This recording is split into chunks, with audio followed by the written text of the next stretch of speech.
Hey guys, நீங்க second ஹேண்ட்ல two wheeler வாங்க போறீங்களா? அப்ப இந்த வீடியோ கண்டிப்பா பாருங்க. ஏன் இத நான் சொல்றேன்னா, என் ஃப்ரெண்ட் ஒரு ஸ்கேம்ல மாட்டிக்கிட்டான். நீங்களும் அந்த ஸ்கேம்ல மாட்டாம இருக்கிறதுக்கு கண்டிப்பா அந்த வீடியோ பாருங்க. ஹலோ கைஸ், இது 100 டேஸ் 100 வீடியோ சேலஞ்சுல இன்னைக்கு டே 10. நான் தினேஷ். இது ஜேடி உலகம். கைஸ், பொதுவாவே செகண்ட் ஹேண்ட்ல ஒரு டூ வீலர் வாங்கும்போது ஒண்ணு கஸ்டமர் கிட்ட வாங்கிருவோம், இல்லைன்னா டீலர் கிட்ட வாங்கிருவோம். இந்த வீடியோ பார்க்கும்போது யார்கிட்ட வாங்கினா பெஸ்ட்ன்னு உங்களுக்கே தெரிஞ்சிரும். நாங்க இருக்கிறது சேலத்துல. நாங்க போய் வாங்குனது எங்கன்னா குமராபாளையம், ஈரோடு டிஸ்ட்ரிக்ட்ல.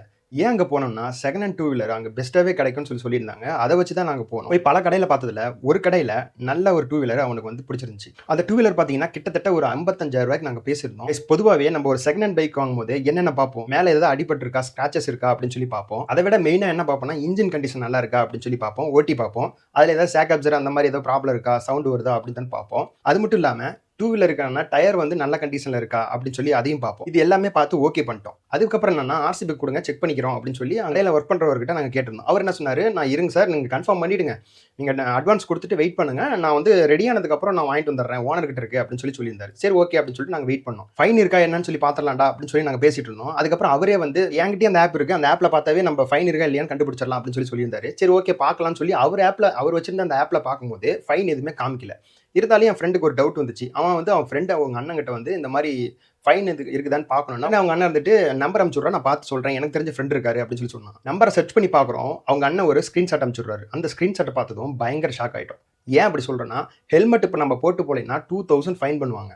அந்த மாதிரி 3 டைம்ஸ் வந்து ஃபைன் போட்டிருக்காங்க. அதை கட்டவே இல்லை. நாங்கள் பேசிட்டு இருந்தோம். அதுக்கப்புறம் அவர்கிட்ட கூப்பிட்டு நாங்கள் சொல்லும் போது, எங்க ஓனர் கிட்ட பேசிட்டு சொல்றோம் ப்ரோ அப்படின்னு சொல்லிட்டு ஓனர் கிட்ட பேசினாரு. அவர் என்ன சொன்னாருன்னா, வாங்கும் போது அதை லெஸ் பண்ணிக்கிறோம் அப்படின்னு சொல்லி பேசிக்கிட்டாங்க. சரி ஓகே, இந்த விஷயம் முடிஞ்சதா? முடிஞ்சதுக்கப்புறம் என்னாச்சுன்னா, அந்த ஓனர் வரவே இல்ல. இன்னொருத்தர் தான் வந்தாரு. அவர் வந்து ஆர்சி புக் கொண்டு வந்து குடுத்தாரு. அவரு யாருன்னு பார்த்தா, அவரே ஒரு டீலர் தான். அவர் வந்து இவங்க மூலமா, இந்த டீலர் மூலமா விக்கிறதுக்காக குடுத்திருந்தாரு. அவர் உடனே என்ன சொல்லிட்டாரு, "ப்ரோ 6000 வருது, அது நீங்களே கட்டிருங்க. உங்க பொறுப்பு தான்" அப்படின்னு சொல்லிட்டாரு. "எங்களுக்கு பைக்கே வேணாம், நீங்க குடுத்துருங்க அமௌண்ட்ட, நாங்க வாங்கிட்டு போயிடுறோம்" அப்படின்னு சொல்லி சொன்னோம். அப்புறம் அப்படியே பார்கெயின் ஆயிட்டே இருந்திருக்கும்போது, கடைசியில ஃபைனலா வந்து 3000 நீங்க ஏத்துக்கோங்க, 3000 நாங்க ஏத்துக்கிறோம்னு சொல்லிட்டு, அந்த அமௌண்ட்ல லெஸ் பண்ணிக்கிறோம்னு சொல்லிட்டு ஃபைனல் பண்ணிட்டோம். அந்த வண்டியும் அவனுக்கு பிடிச்சிருச்சு. வாங்கிட்டு போயிட்டான். அந்த ஆர்சி புக்க கடைசி நேரத்துல கொண்டு வந்து குடுத்தாங்க இல்லைங்களா?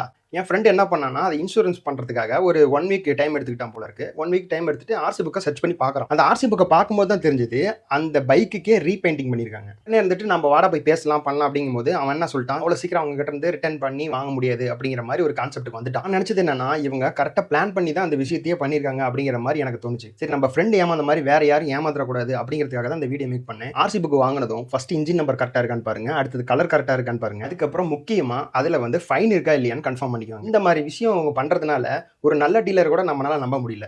பேசாம கஸ்டமர்கிட்டயே நம்ம பார்த்து வாங்கிடலாம் அப்படிங்கிற தாட் வருது. நீங்க ஏதாவது இந்த மாதிரி ஏமாந்துருந்தீங்கன்னா கமெண்ட் செக்ஷன் சொல்லுங்க, நானும் தெரிஞ்சுக்கிறேன். ஓகே கைஸ், டே 11ல பார்ப்போம். Bye guys.